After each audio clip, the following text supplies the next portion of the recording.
Hello there folks, and welcome back to the Chap's Guide. My name is Ash and I am your host on this journey through men's style, self-development and personal grooming. And part of that journey is good grooming. And as many of you know, if you've watched my previous shaving videos, I take a lot of pride and effort in making sure I get a good clean shave. And many of you have asked me questions about how to get the best possible shave, and I've brought those questions, I've collated them. I asked people to send me questions recently on a shaving topic, so I've got the questions with me here today. So I'm going to have a shave. It is 7 o'clock in the morning in my usual studio, the great outdoors. I'm an hour away from starting my day job, alright, so this is actually a first thing in the morning shave, as would be my normal situation.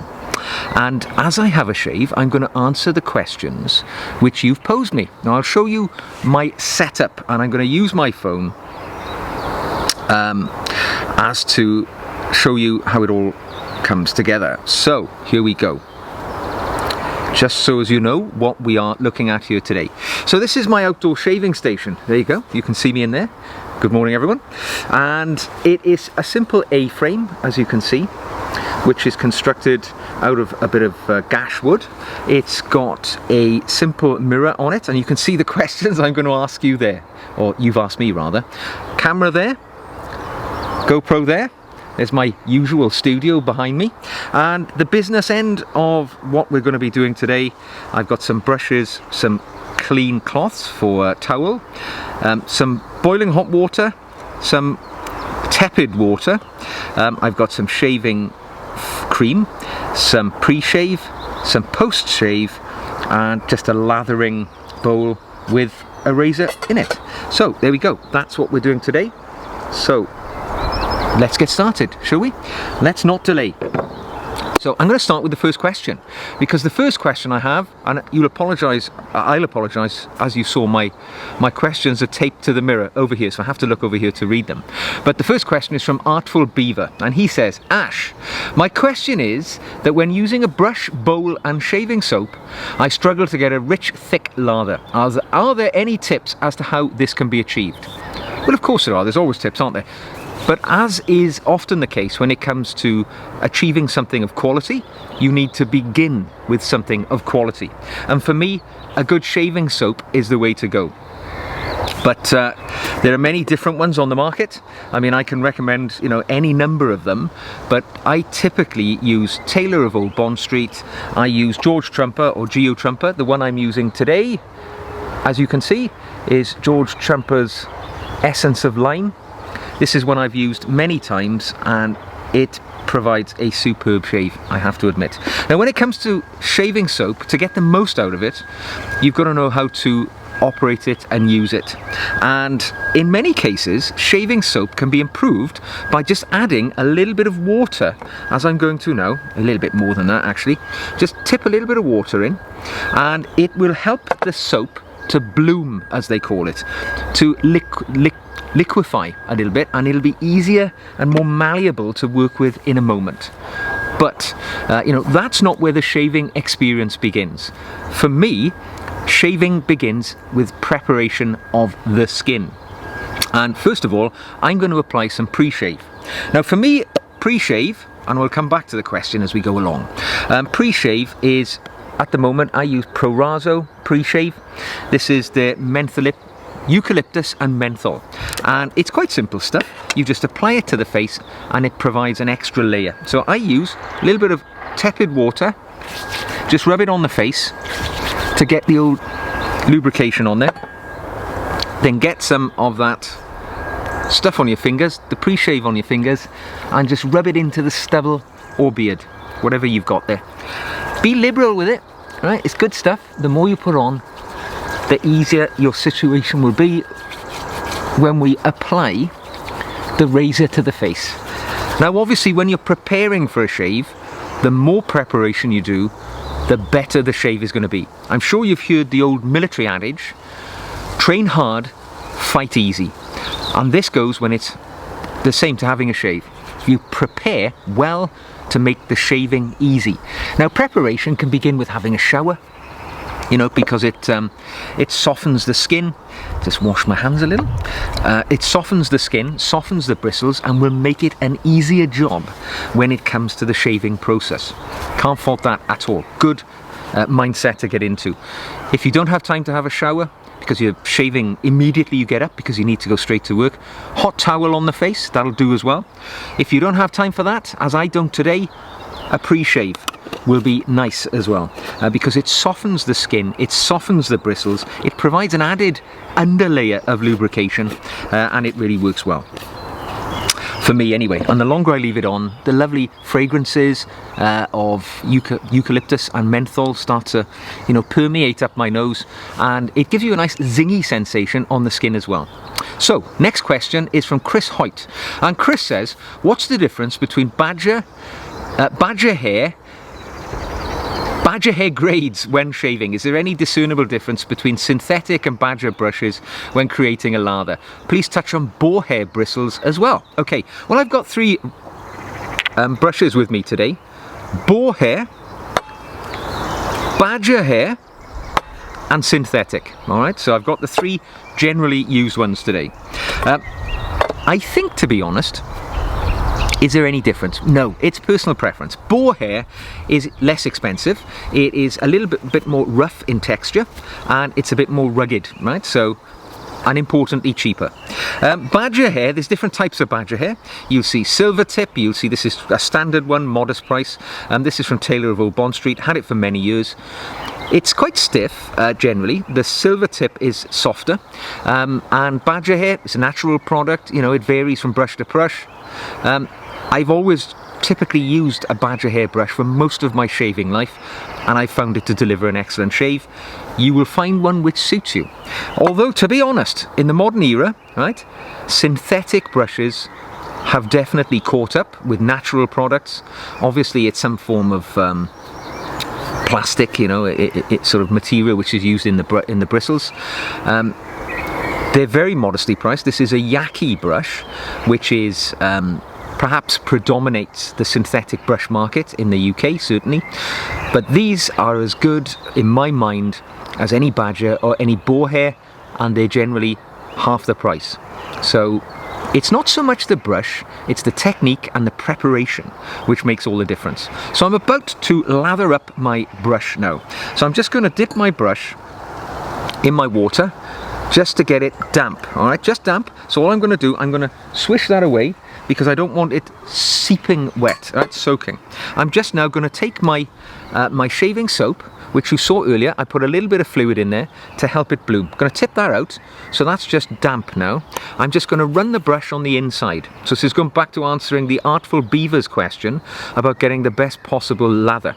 That's all I've done. You can see I've just got some of the soap on the end of the brush. I'm going to take my lathering bowl. You can use anything you like. You can use your normal cereal bowl at home if you've got nothing else. But I'm just going to put a little bit of fluid on the end of my brush, and now I'm just going to whip it up. Just going to whip it up. It's like making a souffle at home if you're a chef. Now, as you're in the process of whipping up this lather, you'll discover whether it's wet enough or it's too dry or whatever you need to do. If you need to add a little bit more fluid, dip the end of your brush just into your water again and add the fluid to your lather. Now, I know some people go to town on this and they can spend hours whipping up their lather, and you know, depending on how much lather you need, if you're shaving your head, you know, you can do that. For me, I'm just shaving my face, and I aim to get a lather, as you can see there hopefully, which is firm. It doesn't fall off my brush. It's like a souffle, simply like a souffle. Now, I'm just going to apply it to the skin. So going back to some of the questions, as the Artful Beaver asked, that's it. Simply time and preparation to get a good lather on the brush. Now, Speedbird36 says, Ash, is a pre-shave oil necessary? What are the differences if using or not? How to prevent shaving brush hairs from falling out? I store my brush as instructed upside down to drip dry, but a substantial amount of hairs fall out. Well, good question. First of all, the pre-shave, it's not necessary, all right? If you've got tough tough skin, if you've trained your skin, you may not need to do the pre-shave oil or balm or whatever you may use, but for me, it definitely enhances the quality of my shave. Your second question about storing your brush to stop the hairs falling out.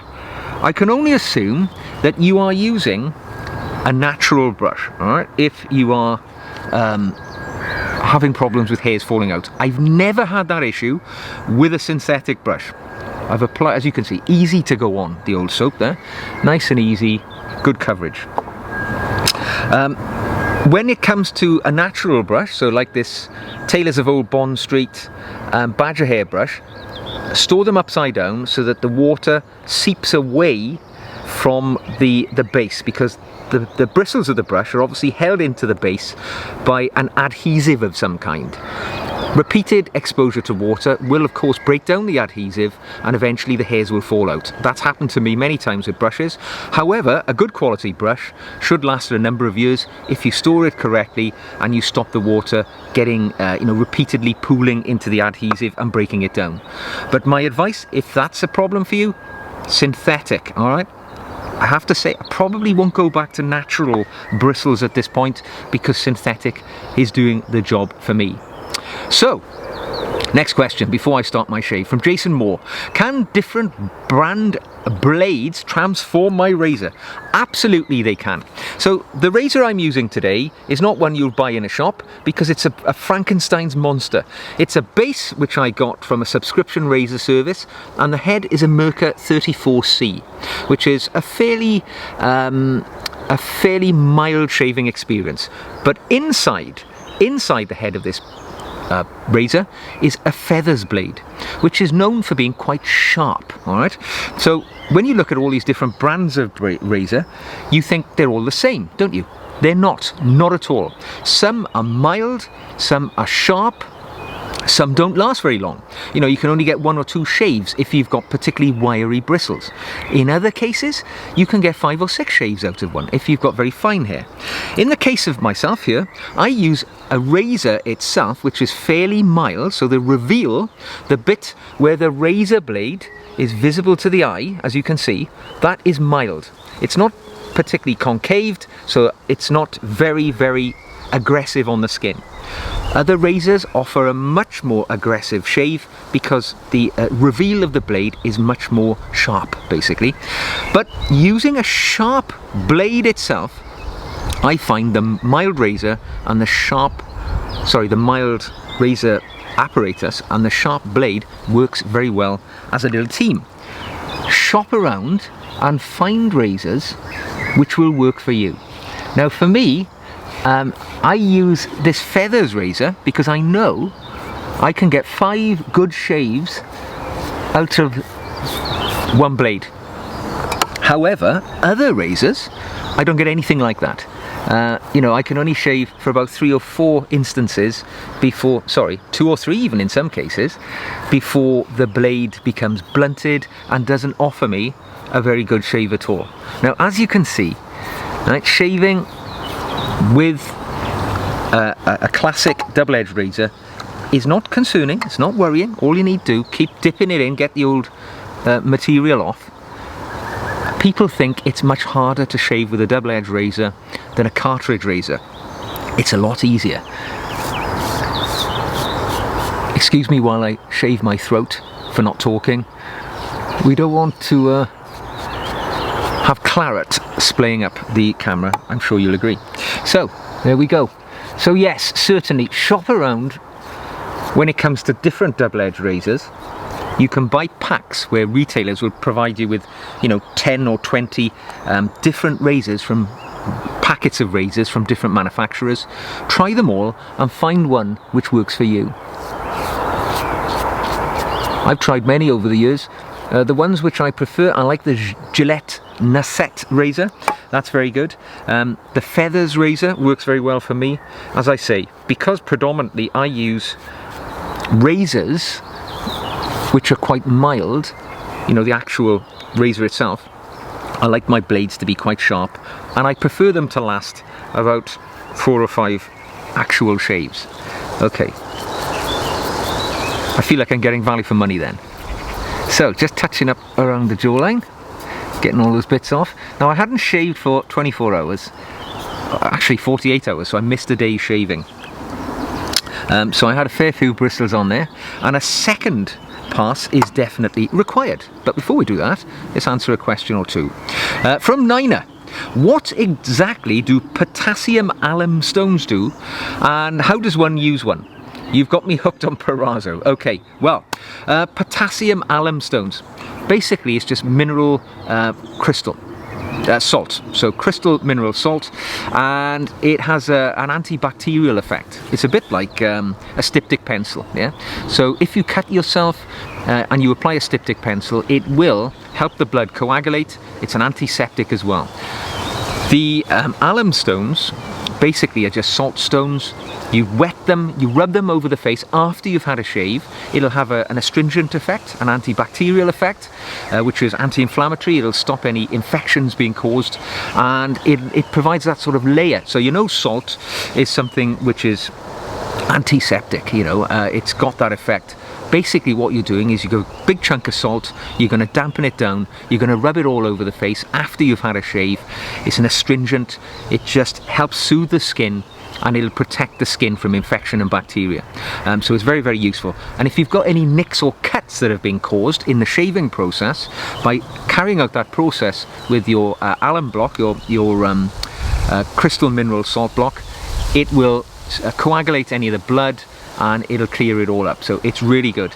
And don't forget, you can use it anywhere. So if you're buying a block of it and your wife shaves her legs, pass it on to her. She'll find it useful as well.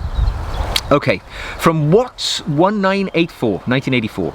I'd like to know how to reduce or avoid razor burn or shaving rash. Try as I might, I still can't stop it. It's massively reduced with a safety razor, but it still happens. Okay, well, predominantly for me, avoiding shave rash is three parts. It's the preparation, so you do your preparation right, and you will find the shave a lot easier, causes the skin less stress and hassle, less pain. The shaving itself, when we're using a safety razor, right, it's a lot less stressful on the skin than using a cartridge razor. For a start, there's only one blade in there. There's not 5 blades being exposed to the skin as you'll find in many cartridge razors. And also, you don't have to push down hard. You know, when you use a double-edged razor correctly, it'll give you the best shave. And finally, post-shave care. So once you've had your shave, remember, you know, you've exposed your skin to a lot of trauma. You need to look after it. So after the shave, use an astringent, something like witch hazel. I'll show you what I use shortly. And then moisturize the skin. Replace some of those lost salts and minerals that were in the skin that you've just removed. Because when you shave, as well as removing the bristles, clearly you're going to remove the outer cells on the skin of your face.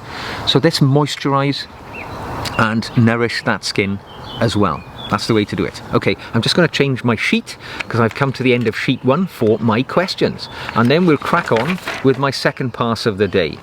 So, I can see the next question. I'll do that one right now. From Hassan Nawaz, and he asks, any tips to avoid cutting a finger while changing a blade?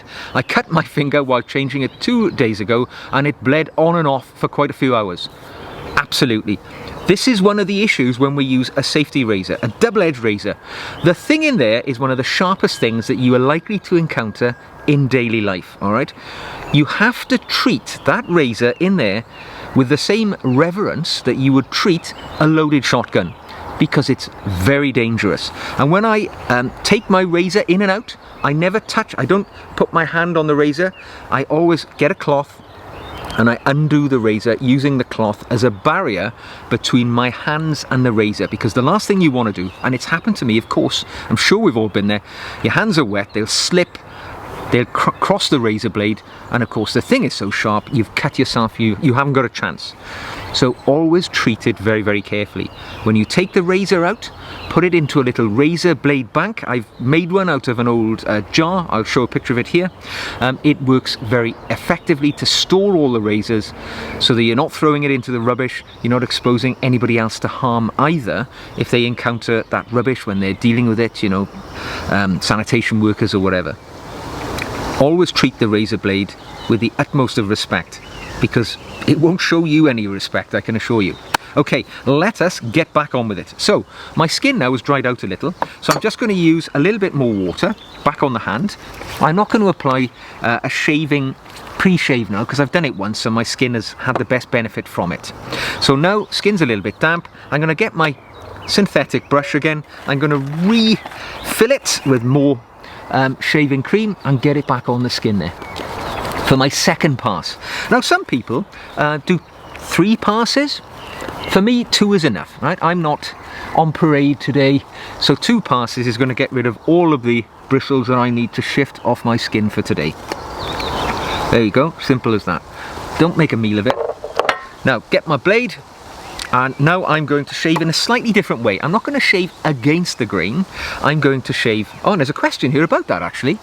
Randy Brixton says, when should one shave with the grain and when against the grain? Well, just as we're sure, when we talk about the grain, it is the direction of growth of the bristles on your skin. So for me, the hairs on the upper part grow that way, sort of down away from my face, and the lower part grow upwards. All right, it's just everybody's skin is slightly different. Your hair will grow in different directions. When we shave with the grain, we're shaving in the direction that the hair is growing. Now this is effective, but of course if we shave against the grain, the blade is going to tuck up under the hairs against the direction they're growing, and it's going to be more challenging. It's going to be traumatic for the skin. It does definitely give you a closer shave because you're lifting the hair out of the face and cutting it off at the base. So you will definitely get what they call a baby bottom smooth shave, but more trauma for the skin. I rarely ever shave against the grain, right? Against the direction of travel of growth, because for me it's too traumatic.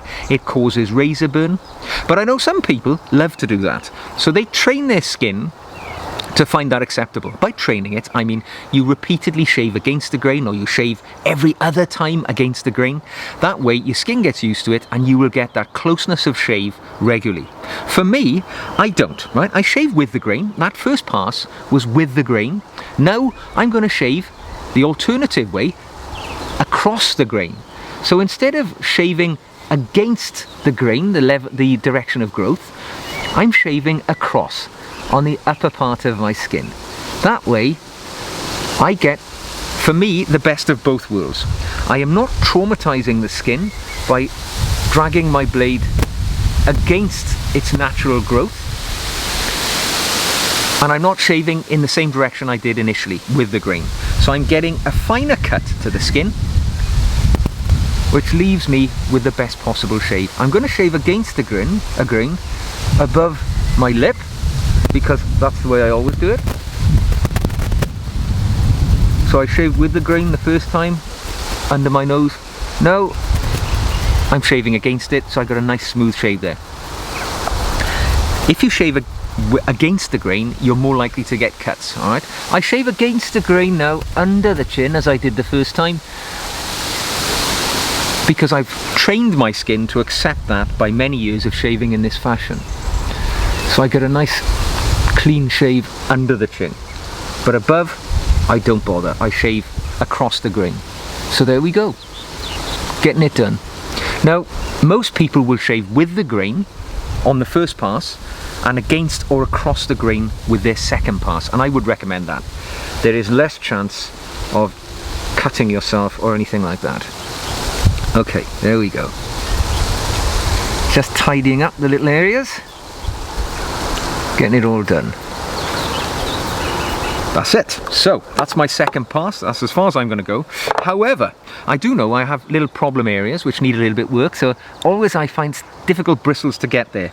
I'm just going to put a little bit of water on there to get the lubrication, and then go across the grain just on my chin to knock them off, just like that. Job is done. Job's a good one.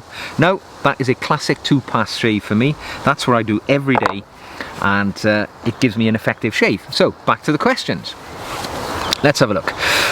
From Mike B. I like using scented shaving creams that fit in with the seasons. For example, I like a cedarwood during the autumn.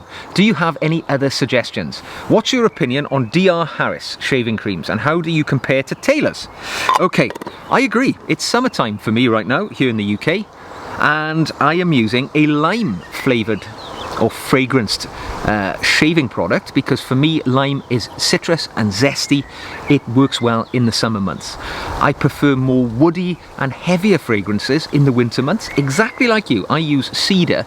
I like Taylor's of Old Bond Street cedar wood in the winter time, and a number of other fragrances too. Eucharist, particularly from George Trumper, great in the winter, but nice and zesty in the summer, works well for me. Your question here about DR Harris. DR Harris for me is one of the best shaving creams that money can buy, along with Taylor of Old Bond Street and what I'm using today, George or Geo Trumper. They are superb, I think, for the cost price. I think they're, you know, I don't know, they tend to retail under £20. You're going to get an excellent shave for that amount of money, and it's well worth your investment. Right, so we've had our 2 passes, now it's time to look after the skin. Now the first thing I'm going to do is just wash the skin off with some basic water, nothing more than that. Just get away any remaining shaving product which was on the skin, wash it off, skin is nice and dry. And that was just cool water now. It was tepid originally, but it's cool now. Now my next step is to, as I said earlier, we've traumatized the skin. We want to do something to protect it, and I'm going to use an astringent. There are many different types out there. I normally use witch hazel, but at the moment I'm using a product which was recommended by a viewer. I'm using Rusel, and this is an astringent mousse.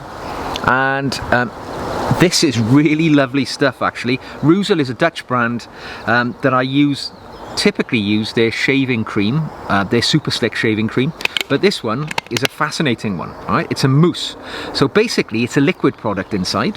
We pop it open, we turn it upside down, and it produces, as you can see, a moussey foam, which is the astringent product, and then we just apply that to the skin and rub it in. And I have to say, it's got a minty essence to it, smells lovely. Now, it's an astringent, so it's antibacterial, it's anti-inflammatory, it's protecting the skin. It's got some witch hazel in there, I think, so it's a bit of a skin toner as well. You can use it anywhere on the face, and it's doing the skin good. I find slightly moisturising as well, actually, this stuff. Not expensive, I think it was well under £20, does a great job, lasts a long time too. I'd highly recommend it, as it was recommended to me, and already I can feel it's absorbed into the skin, it's tightened the skin up, working well. So I'll just let that do its work for a moment, and I'll answer a question from Michael Hill, who says, "Good morning, Ash. I would volunteer an inquiry regarding double-edged razors. I have a Gillette King C Gillette razor, which with supplied blades, but I'm having a devil of a time getting a close shave, or even with your excellent recommended reusable products, I'm just not getting anywhere. Sadly, I've reverted back to my cartridge razor. There are so many nuances with each make of edges, blade aggression, etc. I feel it's a futile endeavour. Is there anything that you can tell me to keep me persevering?" Well, there's somebody who's had an experience with a double-edged razor and it hasn't worked out well. Double-edged shaving is an acquired skill, all right? You can't, it's not like a cartridge razor, you pick it up and you're ready to shave. There is an element of learning how the razor works, different blades. You will get the best shave from your double-edged razor if you invest a little bit of time in it. Now, you've got a King C Gillette razor. I have used one of those for months on end. When it comes to entry-level double-edged shaving, I think the King C Gillette is an excellent start point. It's modestly priced, it's well made, the head of the blade has got a very mild aspect to it, so if you use their supplied razors, you'll find them pretty good. Why don't you try just buying something like a feathers blade, which is very sharp, with the mild head of that King C Gillette razor.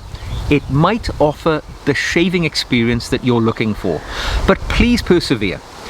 Keep checking out videos on YouTube. People are always giving advice which will improve your situation. But first of all, I would ask you the simple questions. Are you preparing well enough? Have you, used a pre-shave? Have you moistened the skin? Have you applied a hot towel to the skin to get the bristles softened and ready to receive the blade. All of these things will definitely enhance your experience. When it comes to the razor itself, as I say, try different brands. The razor you've got, the actual razor itself, is fine. The King C Gillette is a good razor. Try a couple of different blades. The soaps shouldn't really make too much of a difference, but if you've got something like Ruzel, the Super Slick, very light layer of it, that's all that's necessary, and that will work a treat for you. But don't give up, all right? You are going to save a fortune by using double-edged razors, and you will get a better shave. Okay, a question here from S Shooter 444. How to minimize nicks? For me, it seems that on the lower half of my neck where the hair runs down to up. Okay, so if you find yourself getting a lot of nicks, my experience is just take a little bit more time. Maybe the direction that you're shaving against isn't working for the growth of hair that you have. So if you're shaving against the grain or up the grain, you didn't quite say there, try shaving in the opposite direction. Just remember, when it comes to using a double-edged razor, it's the lightest of touches, all right? We're not pushing down. This is what often many people find the difficulty with transitioning from a cartridge razor to a double-edged razor. With a cartridge razor, generally you have to apply a little bit of pressure. They're very light because they're made of plastic. You have to push down against the skin. With a double-edged razor with a nice bit of weight to it, the razor's doing the work. We're not pushing down at all. We are merely steering it over the skin, and we don't have to get all of the bristles on the first pass. This is why we do 2 passes. We just shave using the lightest of touches and then do it again until the bristles are gone. But don't think you've got to really dig it in. That's how we get nicks and little cuts. Take your time. Try altering the angle of your blade against the skin which is causing you a problem, and apply the lightest of pressure. That's going to work for you. Okay, now the astringent has done its work. Skin is fully dry. Now it's time to moisturize the skin. Today I'm using a moisturizer, the very cheapest of the cheap, Nivea men's range. It is a simple post-shave balm. This is a sensitive skin version. You'll find these in any cheap drugstores, pharmacists. You know, in the UK, they're between £3 and £5. I think this is great. I've been using this for years. Only the smallest amount necessary in the hand, as you can see. And now we just apply that to the skin, because, as I said, we're damaging the skin when we shave, all right? We're taking the outer cells away from the skin. And what we're doing now, having protected it with the astringent, is just moisturizing. We're nourishing the skin with that post-shave balm. And this Nivea stuff, it's got a lovely fresh fragrance, and it just seeps into the skin straight away. Does its job perfectly. If there's any left on the hands, remember, it's just a moisturizer. Use it wherever you like. Get the old skin doing its job. Okay. Question from Justin Height. Can you talk about the Gillette shaving companies first started recommending colognes with cologne concentration because of their alcohol content as aftershaves? Okay, I think you're asking me a question about aftershave basically there, and its use. Well, I don't actually use an aftershave, as you can see, because aftershave with alcohol within it certainly works as an astringent, but many people find, and myself included, will find that it dries out the skin. So if you use an alcohol-based aftershave after a shave, yes, you'll get that zingy sensation where all the little cuts and nicks will sting because of the alcohol, and it will obviously cauterize them, or to a degree. It will, you know, stop you getting infection in there because it's antibacterial, anti-infection in its nature. But I don't like the drying experience. So for me, I use a balm, and then I will use either an aftershave or a cologne of some kind, just to add some fragrance. And I don't apply it to the area I've shaved. You know, for me today, I'm using an aftershave or an eau de toilette called Givenchy Gentleman. And this one, let me tell you, it smells of bergamot, iris, musk, and a number of other fragrances as well. The reality is, for me, the overwhelming fragrance of this lovely summer fragrance is iris. and what I do, I apply it to the pulse points of my body. So where the big veins and arteries come up my neck into the brain, feeding that important part of the machinery. The arteries are close to the surface of the skin. Some people will say that it makes it a warm area, a pulse point. Also base of the neck, because arteries go up the spinal column too, and that works well for me. Keeps it close to my nose so I can smell it myself, and those pulse points. Smells wonderful of iris. Works very, very well. Okay, so this round up with the last couple of questions. We are nearly done. From Genesee Boy, there's really no question except, why do people still buy cartridges? I get the best shaves from a double-edged razor. Be a man. Okay, I couldn't agree more. There was a time when I used cartridge razors, and they do give a fairly decent shave, but they're incredibly expensive in comparison to razor blades, which cost pennies compared to the pounds of a cartridge razor. And with a little bit of skill and a little bit of investment in time, this is an enjoyable experience. Now, I've dragged it out over half an hour today to chat to you about this experience, but in truth, it can be achieved, in 10 minutes, first thing in the morning. Your skin will feel great. The world is ready to unfold in front of you with a lovely, smooth, clean shave, as I've just had. So, if you are still using a cartridge razor, please try a double-edged razor.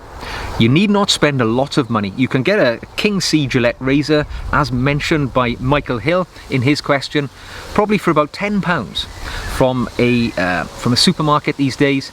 Buy yourself a bit of cheap soap and you're off to go, and that'll be it. You need spend nothing in the future other than razor blades every few months, and you will get a great shave and you'll enjoy it so much more, I assure you. Okay, hello, this is from Stefan Kovac. Hello, I started following your channel as I switched to classic shaving with a safety razor, and I'm interested in whether eau de toilette products can be used after shaving. What's the difference between cologne and eau de toilette? Well, there we go, good question, because I just used it.